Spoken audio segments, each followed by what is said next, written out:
E aí, meu povo filosófico, hoje a gente vai falar de um cara que virou meme e inspiração por várias gerações de pensadores. René Descartes, o pai do racionalismo moderno, o famoso proprietário do lema penso, logo existo, e um dos filósofos mais importantes da história. Então, pega o seu cafezinho aí, porque vamos filosofar com esse francês bastante teimoso que decidiu reinventar o pensamento da humanidade, da filosofia e de todo o saber.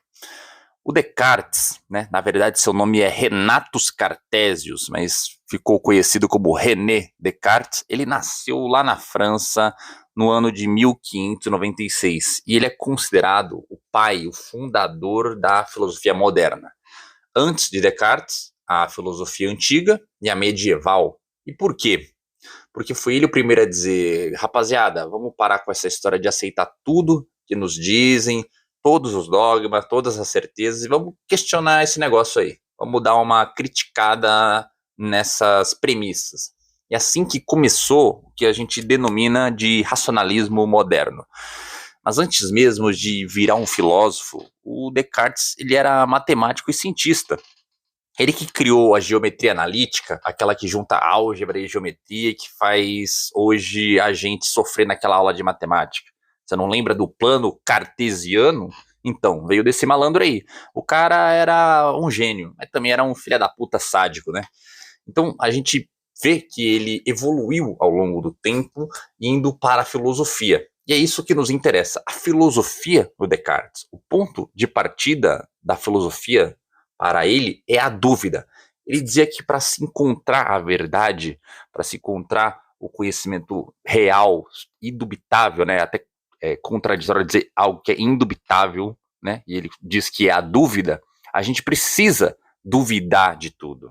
Olha que irônico. Para se encontrar algo indubitável, é necessário duvidar de tudo. Mas não é uma dúvida qualquer, é uma dúvida metódica, sistemática, né? O seu conceito de dúvida é dúvida hiperbólica ou metódica. É um método no qual a dúvida é um elemento do processo de conhecer.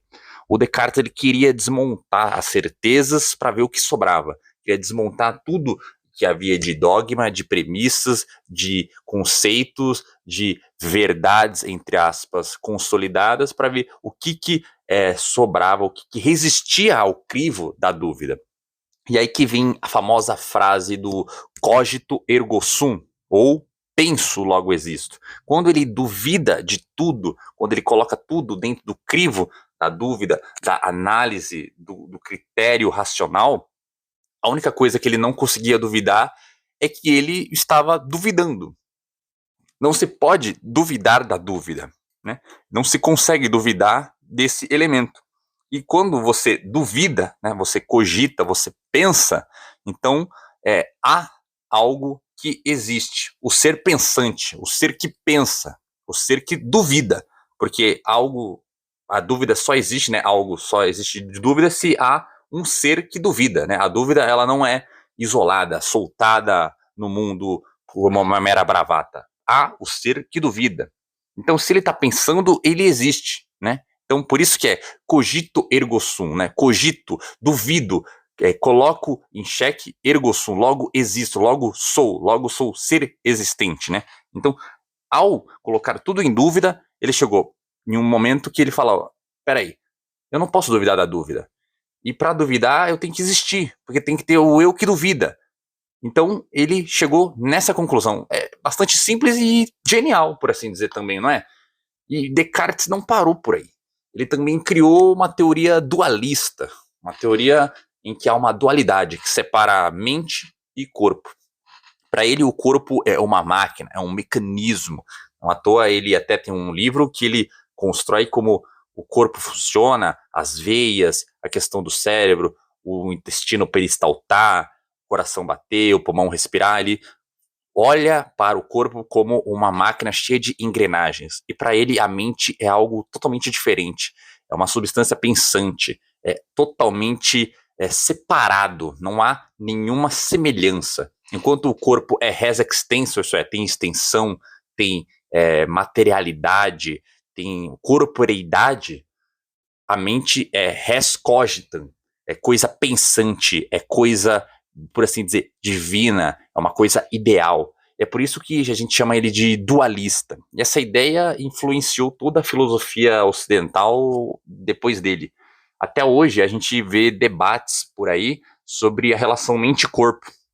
Será que somos um cérebro biológico ou tem algo além disso? O Descartes apostava que a mente é algo separado e especial. Para ele, a mente, né, a alma, era um elemento totalmente diferente, um elemento totalmente desconexo, mas que em algum momento entrava no corpo e fazia essa máquina funcionar de forma perfeita e harmônica com base na criação de Deus. E falando em Deus, né, e como um bom filósofo do século XVII, o Descartes também se preocupava em provar a existência de Deus. Não foi só Tomás de Aquino que buscava provar Deus para os outros por meio da razão. E Descartes argumentou que a ideia de um ser perfeito, né, a ideia de algo ser perfeito, isto é, sem erros, imaculado, das proporções corretas, algo totalmente estabelecido e absoluto, não pode vir de nós, porque somos imperfeitos. Um ser imperfeito não pode imaginar a perfeição, porque somos imperfeitos. Então, não há a perfeição em nós para podermos pensar sobre ela. Logo, essa ideia só pode ter sido colocada em nossas mentes por um ser perfeito. Então, a ideia de perfeição não vem das nossas experiências, não vem de nós mesmos. Não temos ela de forma inata por nós mesmos e nem adquirida pelos sentidos, pelas experiências, porque não temos acesso a isso. Somos imperfeitos. A imperfeição não gera perfeição. Então, algo externo e perfeito incutiu em nossas mentes a ideia de ser perfeito, da perfeição. Então, logo é Deus. Logo, o ser perfeito colocou isso em nós. E essa prova da existência de Deus foi muito criticada depois. Mas a gente precisa entender o contexto do Descartes. Ele estava tentando conciliar a nova ciência com a religião da época. Ele queria dizer que dá para ser racional e acreditar em Deus ao mesmo tempo, né? Então ele tentou fazer um jogo de cintura para não ser nem criticado pelos modernistas da época, nem pelos anciões, nem pelos escolásticos, nem pelo pessoal crédulo da religiosidade. E o legado do Descartes é imenso, é gigantesco. Ele influenciou praticamente tudo, da filosofia, a matemática, a ciência, a psicologia.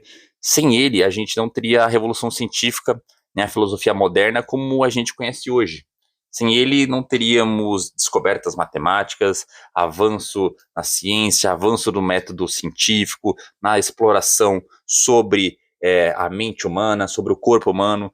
Os debates da filosofia não teriam evoluído da forma como evoluíram, rompendo com a religiosidade, com o dogmatismo que talvez existia na época, engendrando em discussões morais, discussões sobre conhecimento, sobre a realidade, sempre pautado no uso da razão, no uso de um método, numa tentativa até um pouco arrogante, se podemos dizer, de matematizar o conhecimento, né? O Descartes, por ser matemático, tinha uma filosofia que tentou se aproximar muito da matemática, isso é, com premissas, com argumentos lógicos, fechadinhos em si, se provando sempre, sempre se valendo de argumentos que tinham que ter validez autoevidentes, nunca aceitar nada por aceitar.